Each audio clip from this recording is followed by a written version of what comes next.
This is the Global News Podcast from the BBC World Service. I'm Valerie Sanderson, and in the early hours of Tuesday, the 24th of March, these are our main stories. Britain has tightened government restrictions to try and contain the coronavirus pandemic. The Prime Minister has told people to stay at home and ordered all shops selling non-essential supplies to close. The World Health Organization has warned that the rate of infections of COVID-19 is accelerating rapidly. In Zimbabwe, the president there says he's also worried about the impact of the disease. With our HIV prevalence of 14% in Zimbabwe and malnutrition, we are deeply concerned about the impact COVID-19 could have in Zimbabwe. In Catalonia, in the northeast of Spain, researchers have turned to 3D printing to plug a desperate shortage of life-saving ventilators. Also in this podcast, scientists say they're concerned at the pace at which the Denman Glacier in Antarctica is melting. And hair, what will happen to it while the salons are closed? Hair is everything. We wish it wasn't, so we can actually think about something else occasionally, but it is. We begin here in the UK, and in the last few hours, the Prime Minister, Boris Johnson, has announced that Britain is to become the latest country to impose a nationwide lockdown with immediate effect to avert what he called a moment of real danger.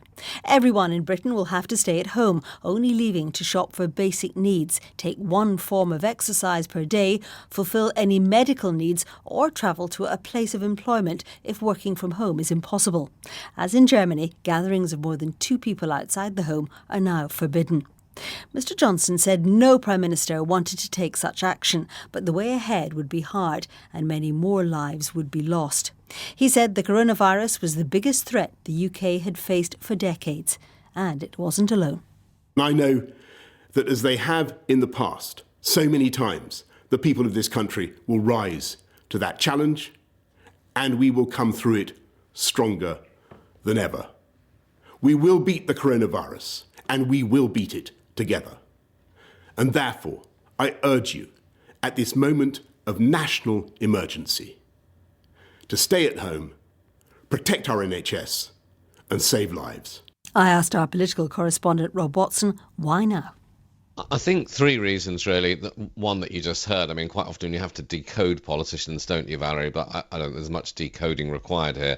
So the first reason is the one that Mr Johnson cited there, which is that the UK is genuinely worried about the collapse of its national health system, just as other European countries and other countries around the world have been worried that the virus threatens to overwhelm them.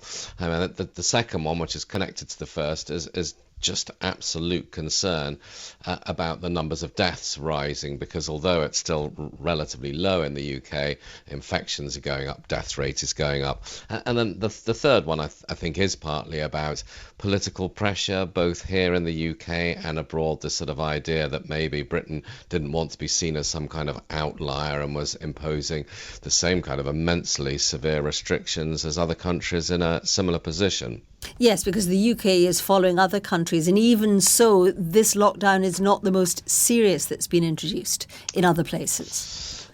No, I guess there are some that have been somewhat harsher. For example, in France, you have to print off a permit to be able to show to the police to say what you're doing. But I think, I mean, by anybody's standards, this is pretty severe stuff. I mean, and I think it'll be in marked contrast to what has gone before, where the government, I guess the criticism might be, had been a little bit ambivalent, a bit ambiguous about exactly what you were and weren't supposed to do. I mean, I think this is pretty crystal clear now. You're not allowed to go out unless it's either to get food, to seek medical aid, to assist someone who's vulnerable, or to get your bit of daily exercise. And I suppose, Rob, putting it in context, I mean, nothing like this has happened in the UK since World War II, more than 75 years ago. So very few people will have any idea what this is going to be like.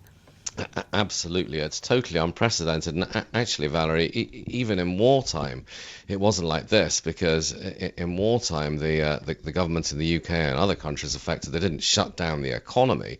But I mean, that's basically what happened. This is largely a service-driven economy in the UK. People love going out to shops. People love buying services. All of that has got to stop. I mean, this is life like it's been in no other time in the UK in living memory.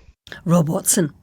As countries across the world ramp up measures to slow the spread of the coronavirus, Donald Trump has been accused of failing to take serious action and trying to downplay the risks of the disease. The president has said he's working with Republicans and Democrats in Washington to pass a new stimulus bill to fight the economic impact of the pandemic. Speaking at a White House news conference, Mr. Trump said Congress is getting closer to passing the bill and both parties should avoid playing political games.